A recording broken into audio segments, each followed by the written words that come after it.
Assalamualaikum warahmatullahi wabarakatuh. Halo sahabat Bunda Zaman Now. Semoga kita semua dalam keadaan sehat walafiat dan tak kurang suatu apapun. Beberapa hari ini BPS lagi giat-giatnya untuk melakukan perekrutan petugas Sensus Pertanian 2023. Masih calon petugas Sensus Pertanian 2023. Nah, ada beberapa komentar di akun YouTube Bunda Zaman Now yang menanyakan apakah ketika yang bersangkutan terlibat dalam kegiatan PPS atau PPK atau kegiatan lain yang terikat kontrak dengan instansi atau lembaga lain, apakah boleh mereka mendaftar dalam kegiatan Sensus Pertanian 2023? Secara mendaftar boleh saja, tapi secara nanti apakah akan terlibat dalam kegiatan Sensus Pertanian 2023, ternyata hal ini perlu dibicarakan lebih lanjut. Kenapa harus dibicarakan lebih lanjut? Begini, dalam kegiatan Sensus Pertanian 2023 nanti, petugas Sensus Pertanian 2023, baik itu PPL, baik itu PML, dan Koseka, jika Koseka itu adalah mitra, maka petugas-petugas tersebut akan dibayar dengan sistem yang namanya OB atau orang bulan atau dikontrak. Walaupun kontraknya nanti hanya 2 bulan, yaitu di Juni dan di Juli 2023 ini.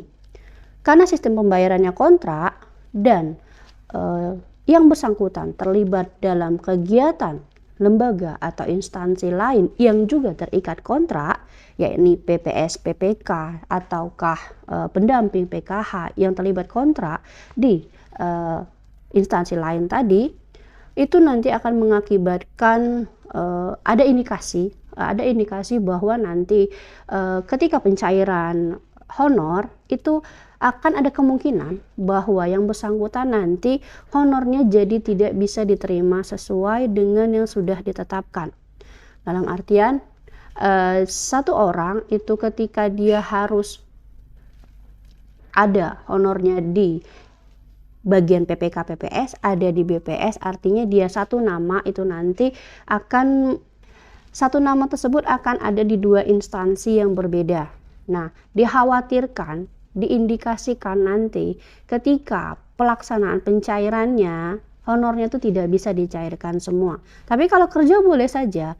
Khawatirnya begini, teman-teman sudah kerja, capek di lapangan, keliling, terus mengedit dokumen, lalu dengan sistem yang harus tagging dan sebagainya.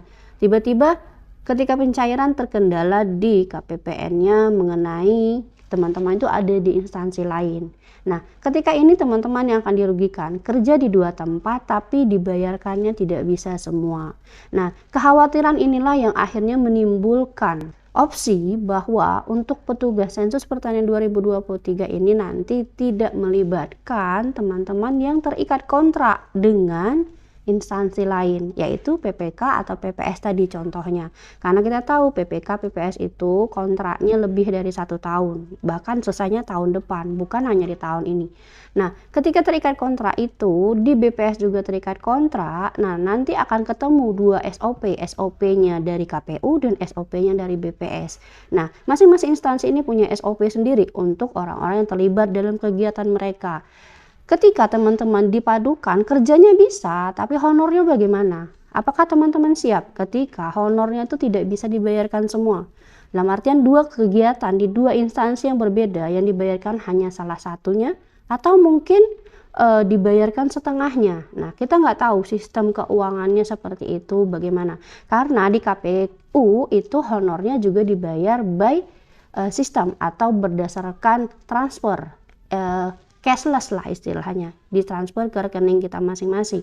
Di BPS juga ditransfer ke rekening kita masing-masing. Walaupun nanti rekeningnya berbeda, tapi nama dan NIK yang sama di 2 instansi yang berbeda, itu yang dikhawatirkan. Secara pelaksanaan kami yakin teman-teman itu bisa melaksanakannya. Tapi secara pencairan kami tidak tahu. Makanya kami mengurangi resiko ke situ. Jangan sampai teman-teman capek tapi yang dibayarkannya tidak bisa sebagaimana mestinya karena teman-teman terikat di instansi lain. Makanya di beberapa kabupaten kota akhirnya keputusan dibuatlah bahwa untuk petugas Sensus Pertanian 2023-nya itu tidak bisa terlibat di instansi lain. Ini secara keuangan.